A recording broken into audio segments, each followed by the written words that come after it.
ទាំងពីរព្រមទាំងមនុស្សជាតិទូទាំងសកលលោកឲ្យមានសន្តិភាពប្រកបដោយសន្តិវិធីនឹងសូមគោរពជូនពរលោកប្រធានាធិបតីនិងភរិយាព្រមទាំងសហការីលោកជំទាវទាំងអស់មានសុខភាពល្អអាយុយឺនយូរប្រាជ្ញាវាងវៃដើម្បីដឹកនាំពិភពលោកឆ្ពោះទៅរកសុខសន្តិភាពជានិរន្តររៀងទៅជាថ្មីម្ដងទៀតប្រជាជនខ្មែរទូទាំងសកលលោកគោរពកោតស្ងែងញាប់ញែងកោតសរសើរចំពោះវីរភាពរបស់លោក Michael Alfaro យ៉ាងខ្លាំងកាលពីថ្ងៃទី15ខែកក្កដាឆ្នាំ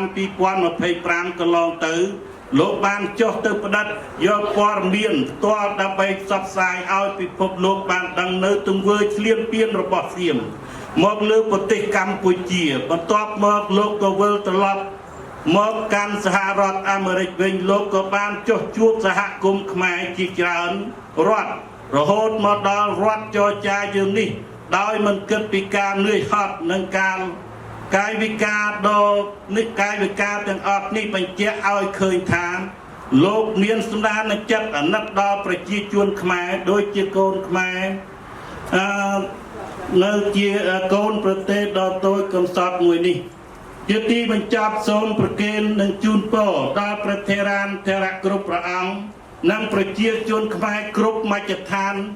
នៅលើពិភពលោកជាពិសេសសូមជូនពរដល់លោក Michael Alfaro